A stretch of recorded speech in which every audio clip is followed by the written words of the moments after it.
Yo, what's going on, guys? Crispy Flakes here. Welcome to Extra Crispy. For today's video, we got a video about Rebound entitled Times Charles Barkley Disrespected NBA Players, which makes no sense to me, man, because Charles Barkley, big-ass trash talker for a guy that has literally 0 championship rings. So, you know, man, I would say, like, a guy like Robert Horry definitely could talk some trash, but, and I mean, you know, some players, they just like trash talking, but, like, when you do it too many times, like, when we can have a 10-minute and 11-second video about it, sometimes, man, you might just take a little bit too overboard, Charles. Let's go ahead and check this out and see what it's all about.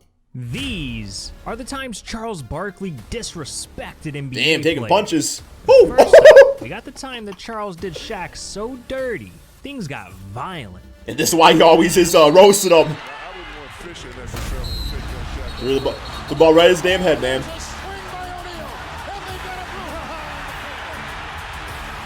Damn, he got him off the ground, though. That's pretty impressive. Shaq was a savage back in the 90s, but nowadays, he's taken the disrespect to a whole new level. I mean, the man went on live TV to threaten Draymond Green for literally no reason. Some friendly chatter between Rajon Rondo and Draymond Green. That's what you want to call it? What do you want to call it, Chuckster? I just want somebody to punch him in the face. I really do. Wow. I just want somebody to punch him in the face. Oh, you don't like Draymond? Yo, Jay in I want Atlanta. to punch him in the face. Draymond be on the show sometimes, too. Really, I want to punch his ass in the face. I do. And when Draymond heard about this, he was pissed. So he clapped back at Charles the very next day during a press conference. If you feel that strongly about something, he's seen me a million times. If he feel that strongly Take a about swing. it, then punch me in my face when you see me. If you're not gonna punch me in my face when you see me, then shut up. Now he wants somebody else to do it. Draymond wanted all the smoke. But if you know anything about Charles, it's that he won't back down from anyone. So in 2020, during the Warriors' worst season in 2 decades, 9-33. Charles saw the perfect opportunity to get back at Draymond. Hey, Shaq, Draymond don't talk as much since he's having that triple single. My favorite McDonald's order, man. The girl triple single. Triple single.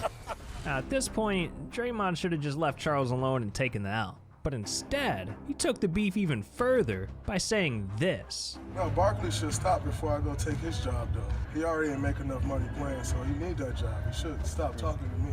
He also can't talk. Draymond gonna be an analysis, though, for sure. Not smart enough, not qualified. No rings, can't sit at this table. So, in response, Charles decided to end this beef once and for all he got him on the show. by going for Draymond's neck. I told you, he's like the worst member of the boy band who doesn't realize he's standing next to Justin Timberlake when the girls are throwing panties at his head. He gonna get hit by some drive-by panties, but they're really throwing panties at Justin Timberlake. Without Kevin Durant, Clay. Yeah, but Justin Timberlake ain't nothing without the rest of the Backstreet Boys. So it takes a band to make music. Not really, because the band broke up. I don't know. Okay, maybe you know what he's talking about. He's just a good little player.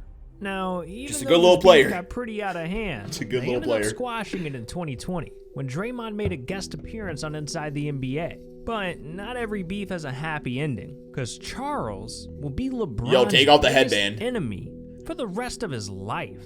See, back in 2017, LeBron claimed his Cavs weren't good enough and that the team needed better players to win a title. And Charles, he didn't exactly agree with LeBron at all. So he went on Inside the NBA to roast him on live TV. LeBron James' comments were blank. Inappropriate, whiny, all the above. The Cleveland Cavaliers, they have given him everything he wanted. They have the highest payroll in NBA history. He wanted J.R. Smith last summer. They paid him. He wanted Shumpert last summer. He's the best player in the world. Does he want all the good players? He don't want to I mean, look at the Lakers. it has become kind of a meme of LeBron wanting to play with, like, great players. But, you know, he's won without great players, so. And the very next day, in response to At least he had good comments, moments. LeBron said He's had good this. moments without great players. He has to do that, man. It's good for the ratings. That makes no sense in the world. Ever since I picked up a basketball at age 9, I've competed every single time. You can never question that about me. So, but that's Charles. I mean, he's the guy who had to sit on that panel and says things like that. But at the end of the day, it doesn't. Yeah, but you kind of opened up the door for him. Alright, it looks like LeBron took the heat pretty well. Or at least that's what it seemed like. Because just a couple of days later, it became clear LeBron took things personally when he went off on Charles in an ESPN interview. saying, "He's a hater. I'm not gonna let him disrespect my legacy like that. I'm not the one who threw somebody through a window. I never spit on a kid. All I've done for my entire career is represent the NBA the right way. 14 years. Never got in trouble, respected the game." You do gotta say that about LeBron James. For as great of a player he is, you know, top 2 of all time, for the most part, he's kept things like, you know, pretty PG, which is kind of unheard of sometimes. Print that. Damn.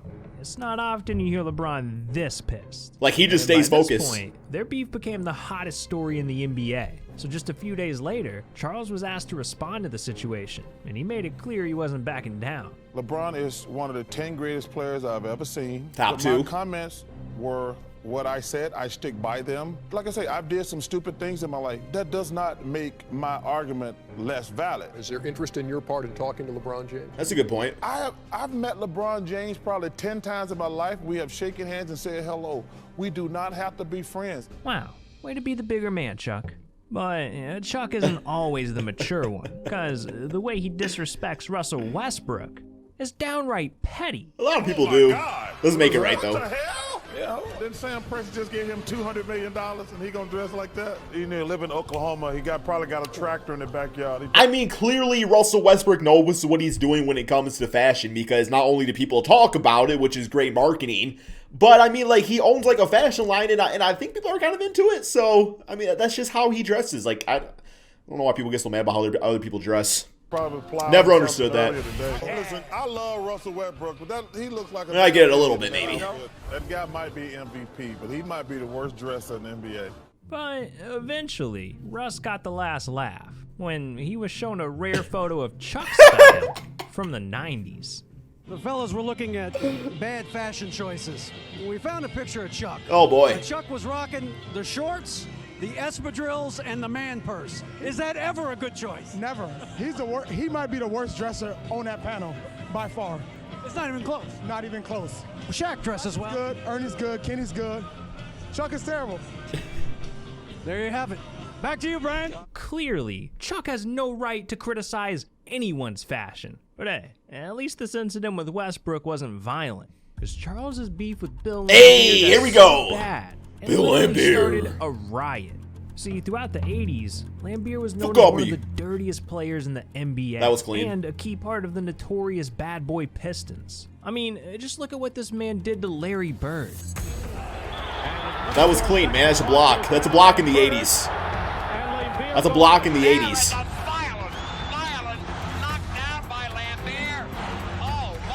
Not like act like Larry haven't taken some damn swings before his In day. April of 1990, Laimbeer called a finally block. got a taste of his own medicine. Because right before the Pistons took on Barkley's 76ers, Laimbeer received an envelope from a ball boy, and inside it was a very special letter Okay. that eloquently read, "Dear Bill, fuck you, Ooh! Charles Barkley." Yo, that's petty. And after a move this disrespectful, That's petty, man. Bill was furious, ready to destroy Charles in their matchup. So throughout the game, the two went at it. Yo, that's dishing out petty. Trash talk all night. But eventually, the 76ers took control, going up by 10 points with 20 seconds left in the fourth quarter. And instead of letting the game just finish out and putting the Ooh, disrespect to damn. bed, Yo, Zeke, between chill. Bill and Charles escalated from words to fists. Mahorn hard to the basket. Okay. James hitting his foul. Now Yeah, we just Laimbeer starts just handing her the basketball, man. Just handing her the basketball. My God, everybody calm down. Everybody calm down. Now there are some That's a block. That's clean. That's clean. That's clean. Not a little melee. That's clean. And there were punches Just an thrown. intentional foul. 7, Damn, 9. The NBA's changed, man. You don't see Put this up in his anymore. jersey. But anyways, we got to talk about one more player that Charles has disrespected. His most notorious rival, Charles Oakley. So they got the same their name. beef is so intense. Oakley, it's Barkley. lasted over 25 Come from the same years. tree. And See, Charles. Back in the 80s, Barkley and Oakley made a name for themselves as two of the most aggressive players in the NBA. Clean. So every time they faced each other, things got pretty physical. But the first sign of disrespect between the two came in 1994. Charles Oakley in a foul is called. Barkley did not like. He's gonna get me every time, man. Every time the slap. And let's see how this. Just a couple of years later, Barkley's feud with Oakley escalated even further when, during a 1996 preseason game, Okay. they went at it again. And Drexler lost it. Barkley on the recovery. It's a good rebound. Oh, missed it. Ooh, on the floor. By Oakley, and Barkley Go, go, Power Rangers. Da, da, da, da, da, go da. back at him, and they're separated. Whoa. There is no question. Game was like an NBA full of beef stews out there, man.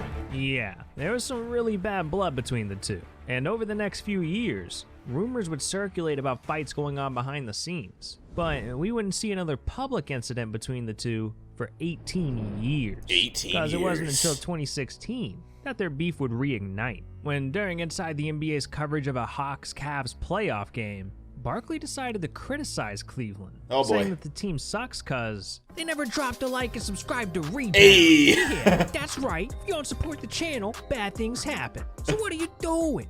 But anyways, Charles also said the Cavs weren't playing physical enough. And being from Cleveland, Mr. Oakley wasn't very happy about this. So he took to Twitter and went off on Barkley, saying, "Charles Barkley, you better stop talking shit about Cleveland. You Damn, was never man. tough. You hide behind TNT."